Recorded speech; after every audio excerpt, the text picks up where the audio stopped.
Hello friends, welcome to GD classes YouTube channel. आज की इस वीडियो में बिहार दरोगा और बीपीएससी पीटी के लिए तैयारी कर रहे सभी छात्र छात्राओं के लिए बहुत ही महत्वपूर्ण वीडियो बनाकर लाए हैं। तो आप हमारे इस वीडियो को अंत तक ज़रूर देखिएगा। यदि आप इस वीडियो को अंत तक देख लेते हैं तो एग्ज़ाम में 5 क्वेश्चन से 6 क्वेश्चन ज़रूर आपसे बनेगा, एकदम इजली टाइप का बनेगा। इसमें इस वीडियो में इतिहास का टॉप 50 क्वेश्चन लेकर के आए हैं, जो प्रीवियस क्वेश्चन है और आने वाला समय में जो भी एग्ज़ाम होगा उसमें पूछने वाला क्वेश्चन है। तो इस वीडियो जो है ज़रूर देखिएगा, यह वीडियो आपके लिए बहुत ही इम्पोर्टेंट है। ऐसा वीडियो बहुत आपके सामने बनाकर लाएंगे। इंडियन पॉलिटी का टॉप 50 क्वेश्चन और जो है इतिहास का और जो है सेट बाय सेट आएगा टॉप 50 क्वेश्चन। ये हमारा सेट 1 चल रहा है। इसके बाद इकोनॉमिक्स का, ज्योग्राफी का, साइंस का स्पेशल जो है लाएंगे। तो आप हमारे इस वीडियो को जो है हमेशा देखिएगा। और यदि चैनल पर आप नए जुड़े हैं तो हमारे चैनल को जल्द से जल्द सब्सक्राइब कर लीजिए। तो चलिए दोस्तों, हम लोग चलते हैं क्वेश्चन की ओर। देखिए, आज का पहला क्वेश्चन है, कुषाण काल में तांबा के सिक्कों को क्या कहा जाता था? तो कुषाण काल में तांबा के सिक्कों को जो है काकनी के नाम से जाना जाता था, याद रखना है। कुषाण काल में तांबा के सिक्कों को काकनी के नाम से, ये आपको याद रखनी है। अगला क्वेश्चन है, अमरावती शैली का सर्वाधिक विकास किस काल में हुआ था? अमरावती शैली का सर्वाधिक विकास जो है सातवाहन काल में हुआ था। किस काल में हुआ था? सातवाहन काल में हुआ था। और यही शैली में हिंदू देवी देवताओं का मूर्ति का निर्माण किया जाता था, ये आपको याद रखनी है। अर्थात हिंदू देवी देवताओं का मूर्ति का निर्माण किस आपका शैली में सबसे ज़्यादा होता था? तो अमरावती शैली में। और अमरावती शैली का सर्वाधिक विकास सातवाहन काल में। सातवाहन वंश के संस्थापक सिमुख साहब थे और सातवाहन वंश के शासकों की राजधानी कहाँ था? तो प्रतिष्ठान था, ये आपको याद रखनी है। क्वेश्चन नंबर 3 देखते हैं दोस्त। क्वेश्चन नंबर 3 है, सर्वप्रथम कायस्थ जाति का जिक्र किस काल में हुआ था? तो सर्वप्रथम कायस्थ जाति का जिक्र जो है ये गुप्त काल में। किस काल में? गुप्त काल में, ये आपको याद रखना है। गुप्त काल यानी गुप्त वंश के संस्थापक श्रीगुप्त। लेकिन गुप्त वंश के वास्तविक संस्थापक बोल देगा तब, तो गुप्त वंश के वास्तविक संस्थापक चंद्रगुप्त प्रथम, याद रखना है, जिनको महाराजाधिराज के नाम से जाना जाता था। चंद्रगुप्त प्रथम, ये आपको याद रखनी है। तो आपसे पूछेगा, कुषाण काल में तांबा के सिक्कों को काकनी के नाम से, अमरावती शैली का सर्वाधिक विकास सातवाहन काल में, ये आपको याद रखनी है। और सर्वप्रथम कायस्थ जाति का जिक्र किस काल में? तो गुप्त काल में हुआ था। देखिए, ये आपको टॉप 50 क्वेश्चन है पूरे इतिहास से, प्राचीन इतिहास, मध्यकालीन इतिहास और आधुनिक इतिहास। इन सभी से आपको टॉप 50 क्वेश्चन दिए हैं। बहुत अच्छा सा क्वेश्चन है। इस वीडियो को आप एक बार जरूर अंत तक देख लीजिए, आपके लिए बहुत ही ज़्यादा इम्पोर्टेंट है। तो और इस वीडियो को अपने दोस्तों के पास भी शेयर करिएगा और उनको सब्सक्राइब करने के लिए बोलिएगा, क्योंकि आने वाला समय में बहुत ही ज़बरदस्त आपको तैयारी कराने वाले हैं। व्यवस्था कर रहे हैं, सब चीज़ का व्यवस्था हो रहा है। बहुत ही अच्छी तरह से आपको तैयारी कराएंगे। हर तरह का आपको जो है मटेरियल, हर तरह का मेहनत आपको कराएंगे। तो हमारा वीडियो को भी ज़रूर से ज़रूर शेयर करिए अपने दोस्तों के पास और सब्सक्राइब करने के लिए बोलिए, और थोड़ा आपका जो है हमारे वीडियो को सपोर्ट करिए।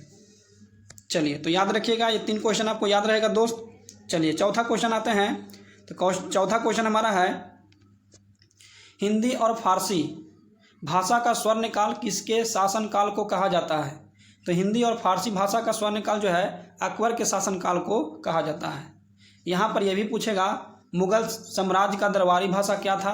तो मुगल साम्राज्य का दरबारी भाषा फारसी था। और दिल्ली सल्तनत का दरबारी भाषा क्या था? तो दिल्ली सल्तनत का दरबारी भाषा भी फारसी था, याद रखना है, फारसी था। किसी भी आपका जो है किसी भी वंश का जो है दरबारी भाषा हिंदी नहीं था। हालांकि हिंदी को ज़्यादा प्रोत्साहित करते थे अकबर साहब, इसलिए आपका हिंदी साहित्य का स्वर्णकाल अकबर के शासनकाल को कहा जाता है। लेकिन यहाँ से ये भी पूछता है, स्थापत्य कला का स्वर्णकाल, याद रखना है, स्थापत्य कला का स्वर्णकाल किसके शासनकाल को? तो शाहजहाँ के शासनकाल को। शाहजहाँ के शासनकाल को स्थापत्य कला का स्वर्णकाल कहा जाता है, ये आपको याद रखनी है। इसके बाद संस्कृत भाषा का स्वर्णकाल। तो संस्कृत भाषा का स्वर्णकाल जो है किसके शासनकाल को? तो चंद्रगुप्त द्वितीय, अर्थात गुप्त वंश। गुप्त वंश का दरबारी भाषा क्या था? तो संस्कृत था, ये आपको याद रखनी है। चलिए आगे चलते हैं क्वेश्चन की ओर। क्वेश्चन नंबर 5 है। देखिए, क्वेश्चन नंबर 5 यहाँ पर है, अष्टप्रधान यानी कि 8 मंत्रियों की कोष्ठी अष्ट प्रधान का मतलब होता है 8 मंत्रियों की गोष्ठी किसके दरबार में रहा करते थे, तो शिवाजी के दरबार में। याद रखना है, शिवाजी के दरबार में। इनका जन्म 1627 में जो है पुणे के शिवनेरी दुर्ग में हुआ था। इन्होंने राज्याभिषेक 1674 में अपना जो है करवाए थे, रायगढ़ में करवाए थे। याद रखना है, इसका राजधानी भी कहाँ था, तो रायगढ़ था। ये आपको याद रखनी है। तो अष्ट प्रधान शिवाजी, लेकिन अष्ट दिग्गज पूछेगा तब। अष्ट दिग्गज के मतलब होता है 8 कवियों की गोष्ठी, यानी 8 कवियों का समूह, तो कृष्णदेव राय। अष्ट दिग्गज पूछेगा तो कृष्णदेव राय, और अष्ट प्रधान पूछेगा तो शिवाजी। ये आपको याद रखना है। शिवाजी के आपका जो है गुरु का नाम रामदास था, ये भी आपको याद रखनी है। चलिए आगे आते हैं। क्वेश्चन नंबर 6 है। क्वेश्चन नंबर 6 में देखिए, हर्षवर्धन और पुलकेशिन द्वितीय के बीच कौन सी नदी के किनारे युद्ध लड़ा गया था। तो हर्षवर्धन और पुलकेशिन द्वितीय के बीच जो युद्ध लड़ा गया था वो लगभग आपका जो है 630 से 634 ईस्वी के दौरान लड़ा गया था। याद रखना है, 630 से 634 ईस्वी के दौरान यह युद्ध लड़ा गया था, और यह युद्ध नर्मदा नदी के तट पर लड़ा गया था। नर्मदा नदी के तट पर लड़ा गया था, ये आपको याद रखनी है। तो इस युद्ध में पुलकेशिन द्वितीय जो है विजयी रहा था और हर्षवर्धन हार गया था। हर्षवर्धन हार गया था, और हारने के बाद इसके जो है दोनों के बीच संधि हुआ था, और संधि में हर्षवर्धन जो है अपना कुछ क्षेत्र और कुछ धन संपत्ति जो है पुलकेशिन द्वितीय को देना पड़ा था, जिसके कारण इसका शक्ति जो है कमते गया, जो है घटते गया, जिसके कारण हर्षवर्धन धीरे धीरे आपका जो है आपका कमजोर हो गया, और लास्ट में 645 ईस्वी में हर्षवर्धन की मृत्यु हो गई। 647 में हर्षवर्धन की मृत्यु हो गई थी। तो यहाँ पर आपको याद रखनी है, हर्षवर्धन को शिलादित्य के नाम से भी जाना जाता है। हर्षवर्धन जो अपने जीवन काल में 3 पुस्तक भी लिखे थे। याद रखना है, नागानंद, रत्नावली और प्रियदर्शिका। हर्षवर्धन जो है 3 पुस्तक लिखे थे, नागानंद, रत्नावली और प्रियदर्शिका। ये आपको याद रखनी है। तो यहाँ पर एक बात और ध्यान में रखना है दोस्तों, देखिए यहाँ पर हर्षवर्धन और पुलकेशिन द्वितीय के बीच युद्ध जो हुआ था उसमें तो आपका हर्षवर्धन पराजित हो गया था और पुलकेशिन द्वितीय जो है जीत गया था। इस बात की जानकारी ऐहोल अभिलेख से मिलता है, ये तो आप जानते होंगे। लेकिन यहाँ पर अब ये नहीं पूछता है, अब जो पूछता है क्वेश्चन वो याद रखिएगा, पुलकेशिन द्वितीय को कौन से पल्लव वंश के शासक ने पराजित किया था या मुंहतोड़ जवाब दिया था, इसकी राजधानी पर अधिकार कर लिया था। तो पल्लव वंश के कौन से शासक था जो पुलकेशिन द्वितीय को पूरी तरह से जो है पराजित कर दिया था, तो याद रखिएगा नरसिंह वर्मन प्रथम। नरसिंह वर्मन प्रथम ये आपको याद रखना है। नरसिंह वर्मन प्रथम जो है इनको पराजित कर दिया था, ये आपको याद रखना है पुलकेशिन द्वितीय को। तो पुलकेशिन द्वितीय किसे पराजित किया था, हर्षवर्धन को, और पुलकेशिन द्वितीय को किसने पराजित किया था, तो नरसिंह वर्मन प्रथम ने। ये आपको याद रखनी है। चलिए अगला क्वेश्चन आते हैं, सिंधु घाटी सभ्यता में ज़्यादातर किस फसल का उपयोग होता था, तो गेहूं और जौ। याद रखना है, गेहूं और जौ ये आपका ज़्यादातर फसल का उपयोग होता था, ये आपको याद रखना है। सिंधु घाटी सभ्यता एक नगर नियोजन प्रणाली पर आधारित था, ये भी आपको याद रखना है।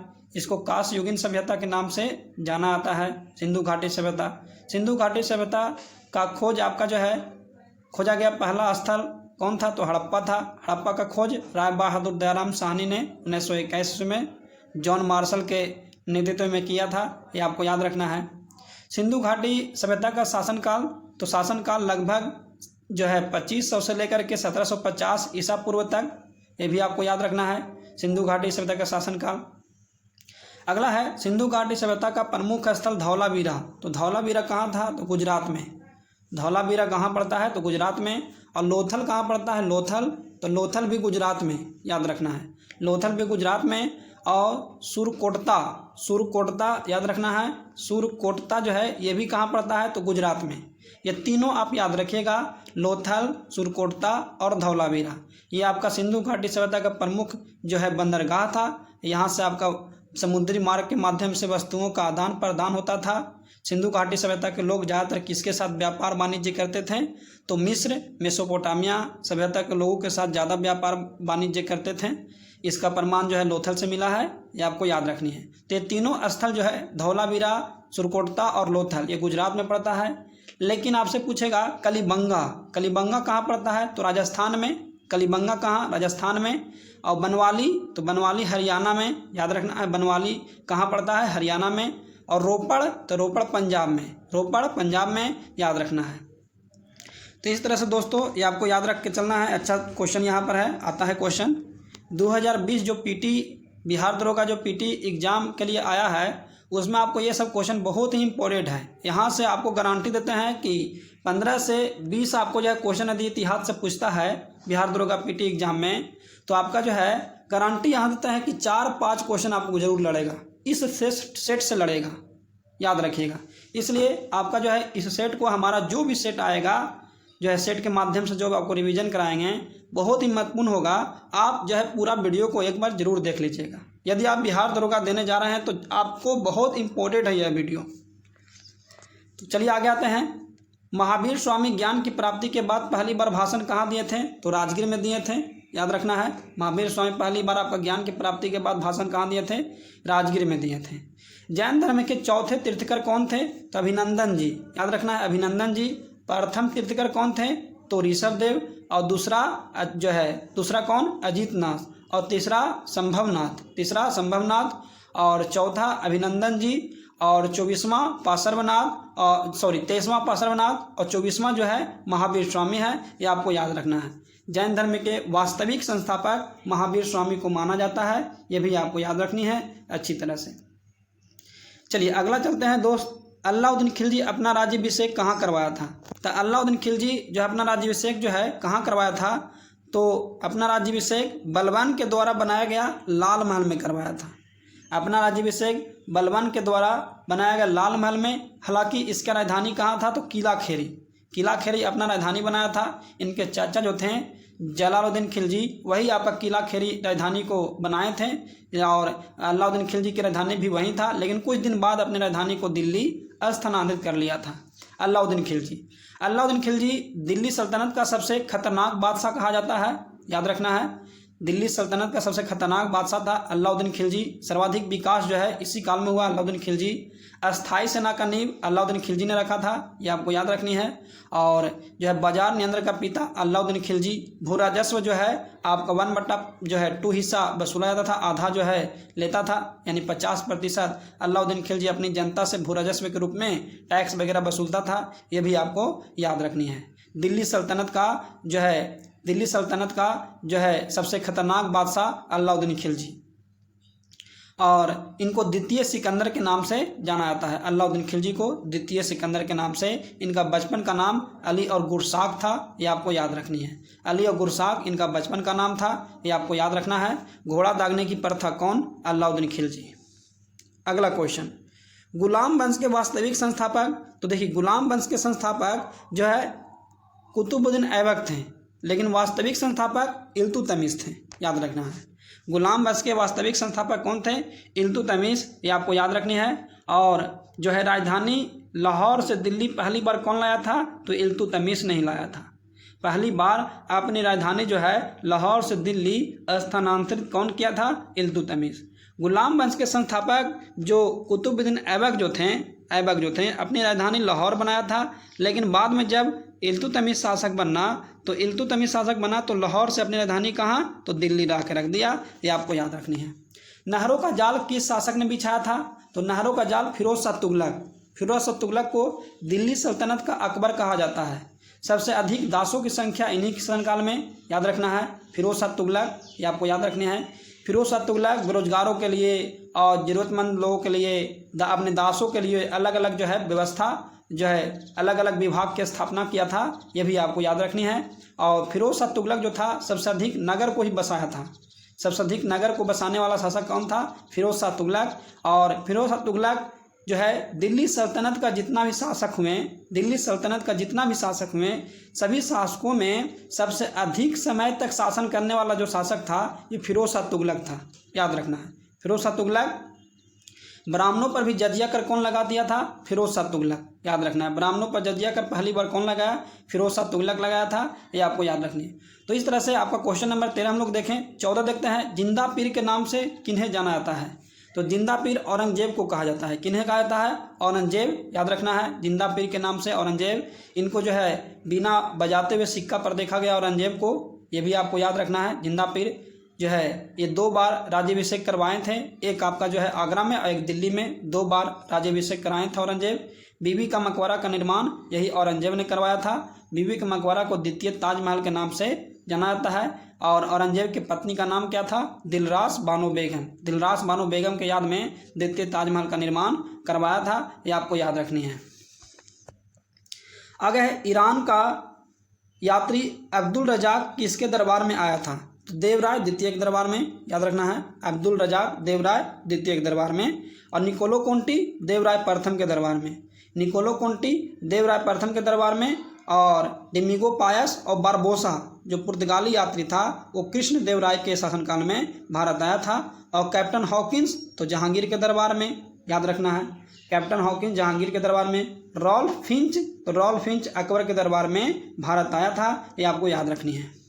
और बहुत सा दोस्त क्वेश्चन है बनता है तो आपको सब बताएंगे। विविध जो है हमारा एक आपका बुक बन रहा है विविध का, उसमें पूरा आपका सिलेबस को कवर करते हुए विविध टॉपिक आपको बना रहे हैं। उसमें आपको वीडियो आपको जो है हर एक वीडियो बना करके यूट्यूब पर डालेंगे, तो आप वीडियो को देखते रहिए और बहुत अच्छा मटेरियल आपको दिया जाएगा। आप जो है घर बैठे आसानी तरह से तैयारी कर सकते हैं बिहार दरोगा का, बशर्ते हमारे चैनल को जल्द से जल्द सब्सक्राइब कर लीजिए। तो चलिए आगे आते हैं। ईरान का यात्री अब्दुल रजाक देवराय द्वितीय, निकोलो कोंटी देवराय प्रथम, डेमिगो पायस और बारबोसा तो कृष्ण देवराय के दरबार में आया था, ये आपको याद रखनी है। अगला क्वेश्चन नंबर 16 में है कौटिल्य किस विश्वविद्यालय के अध्यापक रह चुके थे? तो विक्रमशिला विश्वविद्यालय जो तक्षशिला में है, याद रखना है। ये नहीं कि नालंदा विश्वविद्यालय। नालंदा विश्वविद्यालय के संस्थापक तो जो है कुमार गुप्त थे। तो कुमार गुप्त यानी गुप्त वंश जो था वो कौटिल्य के बहुत साल बाद आया। कौटिल्य के मरने के बाद बहुत साल बाद आया आपका जो है ये आपका कौन सा वंश है? गुप्त वंश। इसलिए यहाँ पर नालंदा विश्वविद्यालय नहीं मारिएगा। नालंदा विश्वविद्यालय यहाँ पर गलत आंसर होगा, विक्रमशिला विश्वविद्यालय, याद रखनी है। विक्रमशिला विश्वविद्यालय के संस्थापक राजा तक्ष के द्वारा किया गया था, तक्षशिला में। इसके बाद यहाँ पर थोड़ा सा मिस्टेक हुआ है दोस्त, यहाँ पर आपका विक्रमशिला विश्वविद्यालय नहीं होगा, तक्षशिला विश्वविद्यालय होगा, याद रखना है। तक्षशिला, विक्रमशिला विश्वविद्यालय यहाँ पर आपका जो है नहीं होगा। ये तो आपका जो है भागलपुर में है, यहाँ पर गलत जो है यहाँ पर दिया हुआ है, थोड़ा सा समझ लीजिएगा। तक्षशिला विश्वविद्यालय जो आपका जो है तक्षशिला में है, ये आप गांधार की राजधानी तक्षशिला में राजा तक्ष के द्वारा तक्षशिला विश्वविद्यालय यहीं के अध्यापक रह चुके थे, ये आपको याद रखना है। विक्रमशिला विश्वविद्यालय आपका जो है ये विक्रमशिला विश्वविद्यालय ये किसके द्वारा? तो धर्मपाल के द्वारा स्थापना किया गया था और यह भागलपुर में स्थित है विक्रमशिला विश्वविद्यालय।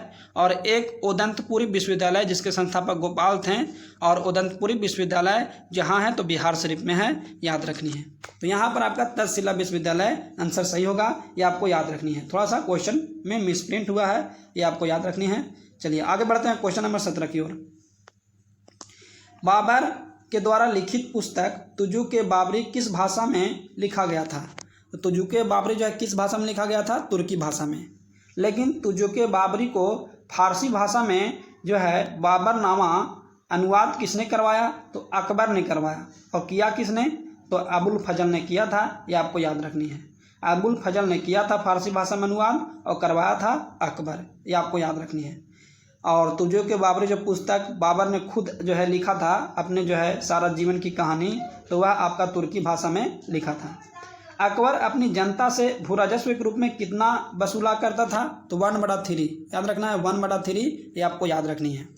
चलिए क्वेश्चन नंबर आगे आते हैं 19। क्वेश्चन नंबर 19 में है 1875 में दयानंद सरस्वती ने आर्य समाज की स्थापना कहाँ किए थे? तो आर्य समाज की संस्थापक दयानंद सरस्वती थे और इन्होंने आर्य समाज की स्थापना मुंबई में किए थे, ये आपको याद रखना है। और ब्रह्म समाज के संस्थापक जो है राजा राम मोहन राय, और 1828 में ब्रह्म समाज की स्थापना कोलकाता में राजा राम मोहन राय के द्वारा किया गया था। आगे आते हैं, कौन से प्रख्यात समाज सुधारक ने ज्ञान योग, कर्मयोग और राजयोग नामक पुस्तकें लिखी हैं? तो स्वामी विवेकानंद जो है, स्वामी विवेकानंद ज्ञान योग, कर्मयोग और राजयोग नामक पुस्तकें लिखी हैं, ये आपको याद रखनी है।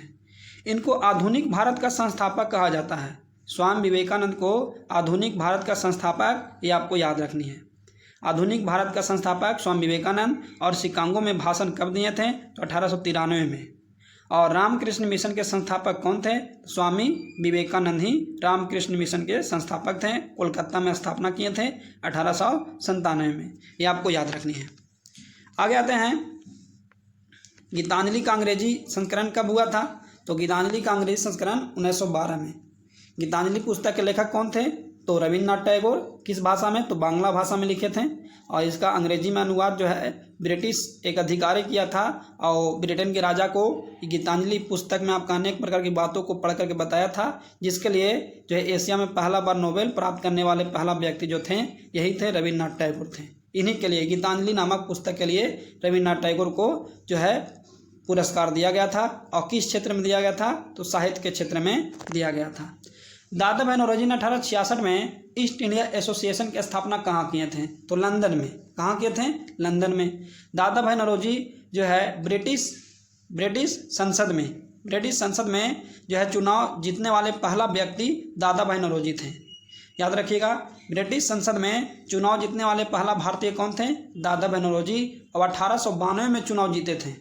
किसको? तो एक अंग्रेज अधिकारी था जिसका नाम था फिन्सबरी नामक अंग्रेज अधिकारी को पराजित करके ये आपका ब्रिटिश संसद में जाने वाले पहला भारतीय दादा भाई नौरोजी। भारत में पहली बार धन निष्कासन का सिद्धांत दादा भाई नौरोजी ने दिए थे। ये आपको याद रखने हैं। ग्रैंड ओल्ड मैन के नाम से दादा भाई नौरोजी, और Dadabhai Naoroji and British rule in India नामक पुस्तक लिखे थे। ये आपको याद रखनी है। गरीबी के बारे में और बेरोजगारी के बारे में जानकारी देने वाले पहला व्यक्ति ये दादा भाई नौरोजी थे। इन्होंने कांग्रेस का 3 बार अधिवेशन किया है। एक जो है 1886 में कोलकाता अधिवेशन, 1893 में कोलकाता अधिवेशन, 1906 कोलकाता अधिवेशन। कांग्रेस के मंच पर पहली बार स्वराज शब्द का प्रयोग दादा भाई नौरोजी ने किए थे। लेकिन पहली बार भारत में स्वराज शब्द का प्रयोग जो है कौन किए थे? दयानंद सरस्वती ने किए थे। ग्रैंड ओल्ड मैन के नाम से दादा भाई नौरोजी को। आगे चलते हैं। पहली बार दिल्ली दरबार का आयोजन कब हुआ था? तो पहली बार दिल्ली दरबार का आयोजन 1877 में, और दूसरी बार 1911 में, और तीसरी बार 1921 में। अभी तक कुल आपका जो है 3 बार दिल्ली दरबार का आयोजन हो चुका है। पहली बार दिल्ली दरबार का आयोजन 1870, और दूसरी बार 1911, और तीसरी बार 1921। ये 3 बार दिल्ली दरबार का आयोजन हो चुका है। ये आपको याद रखनी है। ब्रिटिश काल में प्रांतों में द्वैत शासन कब लाया गया था? तो 1919 के मॉन्टेक्यू चेम्सफोर्ड अधिनियम में प्रांतों में द्वैत शासन लागू कर दिया गया था, जिसके अंतर्गत सभी प्रकार के विषयों को 2 भागों में बांट दिया गया था। एक आपका आरक्षित विषय और एक हस्तांतरित विषय। 2 विषयों में बांट दिया गया था। ये आपको याद रखनी है। तो प्रांतों में द्वैत शासन 1919 और केंद्र में द्वैत शासन 1935। केंद्र में द्वैत शासन 1935। भारत का सबसे बड़ा भारत शासन अधिनियम कौन था? तो 1935 का भारत शासन अधिनियम। याद रखना है। हमारे संविधान में 80% आपका जो है हिस्सा किस देश के संविधान से लिया गया है? ये आपका कौन से अधिनियम से लिया गया है? तो 1935 के भारत शासन अधिनियम से। ये आपको याद रखनी है। 1919 के मॉन्टेक्यू चेम्सफोर्ड अधिनियम में प्रांतों में द्वैत शासन और भारत में पहली बार प्रत्यक्ष निर्वाचन की पद्धति को अपनाने की बात की गई थी। प्रत्यक्ष निर्वाचन, जनता के द्वारा निर्वाचन जो है, प्रत्यक्ष निर्वाचन की बात पहली बार 1919 में, और अप्रत्यक्ष निर्वाचन की बात पहली बार जो है 1892 में अधिनियम में। भारत में सांप्रदायिक निर्वाचन का जनक किसे कहा जाता है? तो भारत में सांप्रदायिक निर्वाचन जो है 1909 के मार्ले मिंटो सुधार में लाया गया था। मुसलमानों के लिए अलग निर्वाचन और हिंदुओं के लिए अलग निर्वाचन की पहली बार व्यवस्था जो है 1909 में किया गया था, और जिसे ही मार्ले मिंटो सुधार के नाम से जो है कहा। इस अधिनियम को, जिस अधिनियम से लाया गया था, उस अधिनियम को मार्ले मिंटो सुधार कहा जाता है। और इस समय भारत के वायसराय लॉर्ड मिंटो द्वितीय थे। इसलिए भारत में सांप्रदायिक निर्वाचन, याद रखना है, सांप्रदायिक निर्वाचन का जनक या पिता लॉर्ड मिंटो द्वितीय को माना जाता है। अगला क्वेश्चन है, स्वराज दल की स्थापना 1 जनवरी 1923 मोतीलाल नेहरू और चित्तरंजन दास के द्वारा जो है गांधी जी के विरुद्ध आपका कांग्रेस से अलग होकर के एक नया दल की स्थापना किए थे, जिनका नाम था स्वराज दल। स्वराज दल की स्थापना 1 जनवरी 1923 में किया गया था। ये आपको याद रखनी है। आगे है, मुस्लिम लीग ने मुक्ति दिवस कब मनाए थे? तो मुस्लिम लीग ने मुक्ति दिवस 22 दिसंबर 1939 को मनाए थे। और प्रत्यक्ष कार्यवाही दिवस भी पूछता है। प्रत्यक्ष कार्यवाही दिवस 16 अगस्त 1946 को मुस्लिम लीग प्रत्यक्ष कार्यवाही दिवस अपना मनाया था, जो है याद रखनी है। तो दोनों आपको याद रखना है। मुस्लिम लीग के संस्थापक कौन थे, जो है सलीमुल्लाह खां और आगा खां। 1906 में मुस्लिम लीग की स्थापना हुआ था और मुस्लिम लीग ने जो है पहली बार आपका जो है कांग्रेस से कब अलग हो गया था, तो 1906 में। और मुस्लिम लीग ने पाकिस्तान की मांग पुरजोर मांग कब किया था, तो 1940 में, याद रखनी है। तो मुस्लिम लीग जो है मुक्ति दिवस 22 दिसंबर 1939 और प्रत्यक्ष कार्यवाही दिवस 16 अगस्त 1946। तो ये आपको बहुत इंपॉर्टेंट पॉइंट है, ये दोनों को आप लोग याद रखिएगा। ब्रिटिश सरकार ने इंडियन स्टैट्यूटरी कमीशन का गठन, इंडियन स्टैट्यूटरी कमीशन मतलब साइमन कमीशन, याद रखना है। साइमन कमीशन की बात यहाँ पर कर रहा है, इसी को आपका साइमन कमीशन के नाम से भी जाना जाता है। तो साइमन कमीशन का गठन 1927 में हुआ था और साइमन कमीशन में टोटल 7 सदस्य थे, याद रखना है।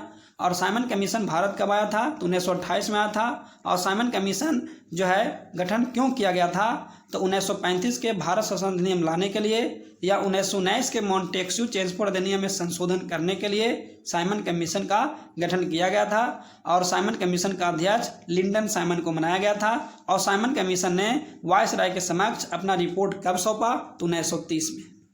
इतना बात आपको याद रखनी है। तो साइमन कमीशन का गठन 1927 में, साइमन कमीशन भारत आया 1928 में, साइमन कमीशन अपना रिपोर्ट दिया तो 1930 में। साइमन कमीशन में कुल कितने सदस्य, तो 7 सदस्य। कितने सदस्य, 7 सदस्य। और 1935 का भारत शासन अधिनियम किसके तहत लाया गया था, तो साइमन कमीशन के आधार पर, उसी की अनुशंसा पर 1935 का भारत शासन अधिनियम लाया गया था। आगे आते हैं क्वेश्चन नंबर 29।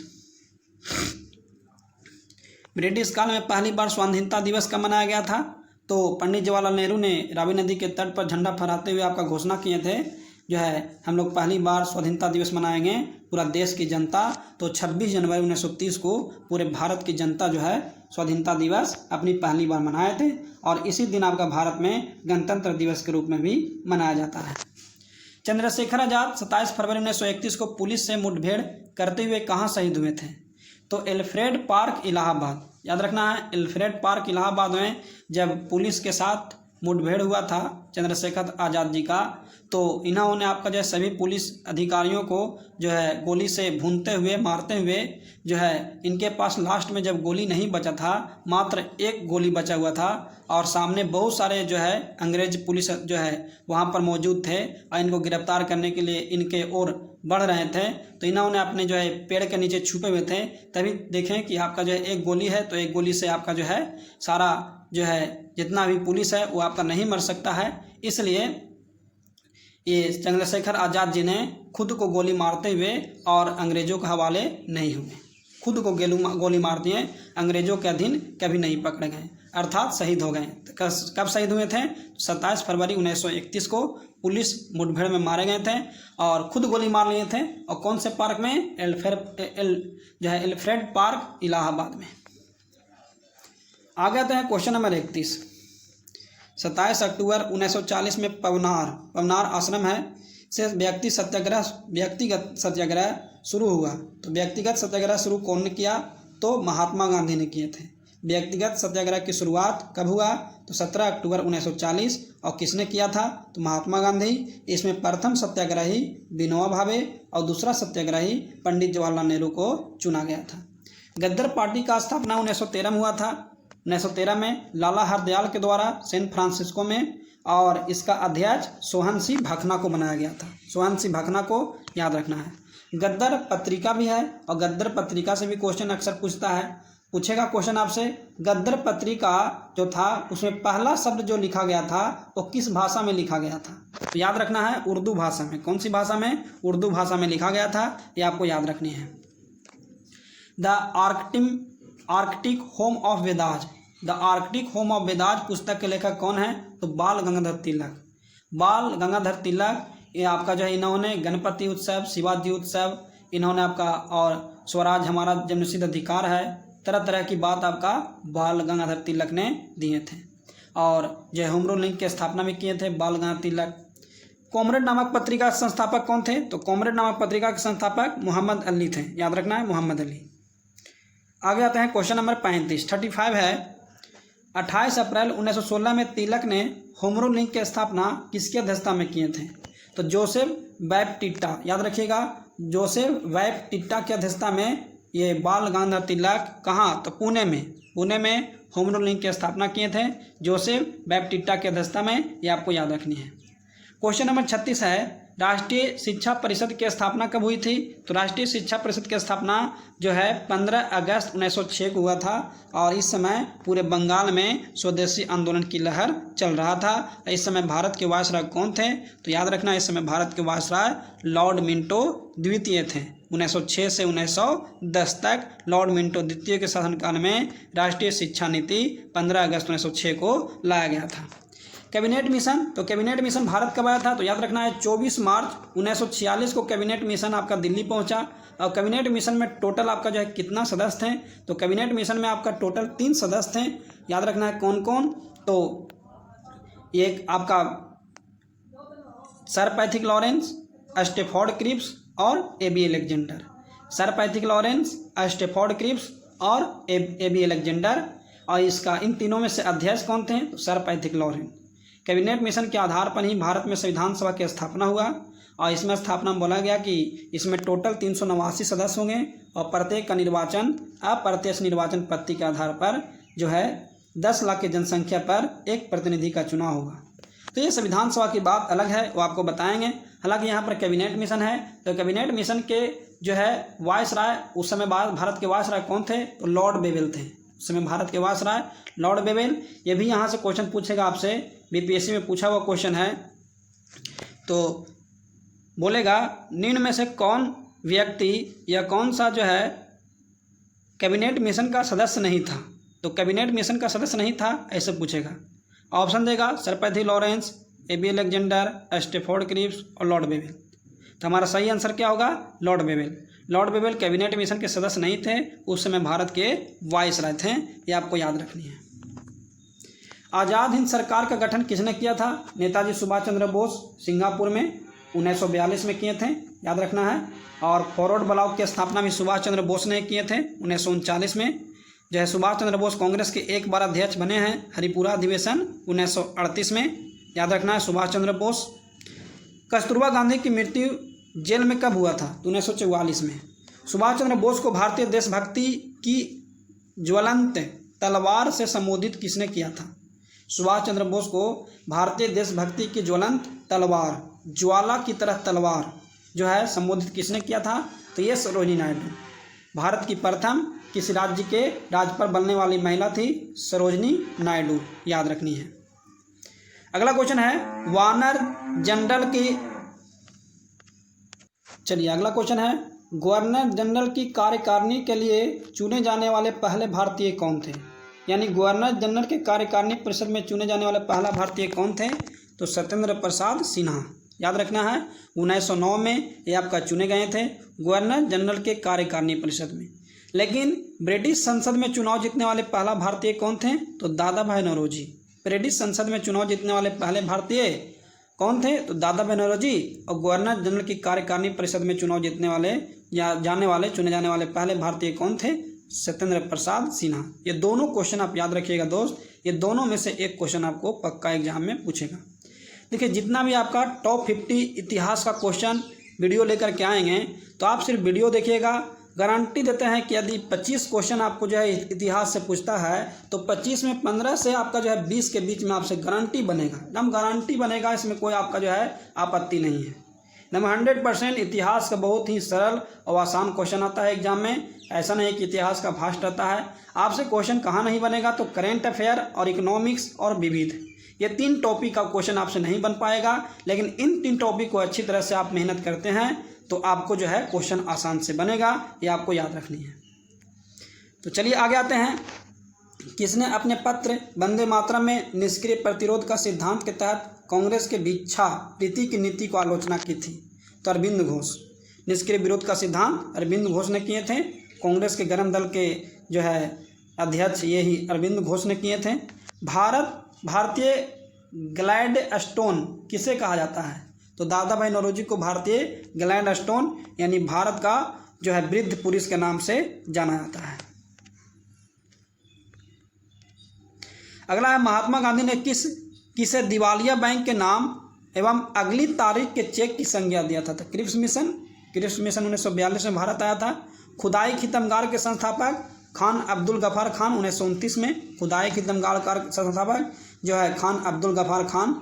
रूस के शासक को किस नाम से जाना जाता था? तो रूस के शासक को जार। और रूसी क्रांति के समय रूस का शासक कौन था? जार निकोलस द्वितीय। जार निकोलस द्वितीय रूसी क्रांति के समय वहाँ के राजा था। और रूसी क्रांति कब हुआ था? 1917 में। रूसी क्रांति का नायक कौन था यानी मेन नेता कौन था? तो लेनिन, याद रखिएगा, लेनिन आपका जो है रूसी क्रांति का नेता था। और उसमें आर्थिक नीति को पहली बार बताने वाला व्यक्ति भी लेनिन साहब थे, ये आपको याद रखना है। रूसी क्रांति को बोल्शेविक क्रांति के नाम से भी जाना जाता है, बोल्शेविक क्रांति कहा जाता है, ये आपको याद रखनी है। क्वेश्चन नंबर 47 देखिए, लॉर्ड कर्जन ने बंगाल विभाजन की घोषणा 19 जुलाई 1905 को किया था और बंगाल को 2 भागों में कब बांट दिया था? बंगाल विभाजन कब लागू कर दिया? तो 16 अक्टूबर 1905। 16 अक्टूबर 1905 को बंगाल विभाजन आपका जो है लागू कर दिया, लेकिन घोषणा इसके पहले किए थे 19 जुलाई 1905। हालांकि इसको रद्द 1911 में किया गया, 1912 में लागू हुआ था। कौन से ब्रिटिश नौसेनापति ने 1798 में नील नदी के युद्ध में फ्रांस के राजा नेपोलियन को हराया था? तो ब्रिटिश नौसेना कौन था? तो ब्रिटिश एडमिरल नेल्सन। नेल्सन जो था नेपोलियन बोनापार्ट को हराया था और इसको कैद कर लिया गया था। राष्ट्र संघ की स्थापना 6 जनवरी 1920, लेकिन संयुक्त राष्ट्र संघ की स्थापना, तो संयुक्त राष्ट्र संघ की स्थापना 24 अक्टूबर 1945 को किया गया था। क्वेश्चन नंबर 50 है, पेरिस प्रथम विश्व युद्ध के बाद पेरिस शांति सम्मेलन 18 जून 1919 को हुआ था, जिसमें विश्व के कुल कितने देशों ने हिस्सा लिए थे? तो 27 देशों ने हिस्सा लिए थे। कितने देशों ने? 27 देशों ने हिस्सा लिए थे, ये आपको याद रखनी है। तो विश्व शांति सम्मेलन में 18 जून 1919 को हुआ था, जिसमें कुल कितने देश? 27 देश। राष्ट्र संघ की स्थापना 6 जनवरी 1920। और कौन सा ब्रिटिश नौसेना ने 1798 में नील के युद्ध में फ्रांस के नेपोलियन को हराया था? British admiral Nelson. Lord Curzon ने बंगाल विभाजन की घोषणा 19 जुलाई 1905, लेकिन बंगाल विभाजन जो है लागू कर दिया 16 अक्टूबर 1905। रूस के शासक को जार के नाम से। खुदाई खिदमगार के संस्थापक खान अब्दुल गफर खान 1929 में। महात्मा गांधी ने किसे दिवालिया बैंक क्रिप्स मिशन को भारत का ग्लैड स्टोन के नाम से? दादा भाई नौरोजी। किसने अपने पत्र वंदे मातरम में निष्क्रिय विरोध? तो अरविंद घोष। निष्क्रिय विरोध, प्रतिरोध या विरोध की बात आएगा तो अरविंद घोष। गवर्नर जनरल के कार्यकारिणी में चुने जाने वाले पहले भारतीय? सत्येंद्र प्रसाद सिन्हा। सुभाष चंद्र बोस को भारतीय देशभक्ति के ज्वलंत तलवार से किसने संबोधित किया था? सरोजिनी नायडू। कस्तूरबा गांधी 1944 में। आज़ाद हिंद सरकार नेताजी सुभाष चंद्र बोस। आज़ाद हिंद फौज पूछेगा तब तो रास बिहारी बोस। कैबिनेट मिशन के समय भारत के वायसराय लॉर्ड बेवेल। राष्ट्रीय शिक्षा नीति 15 अगस्त 1906।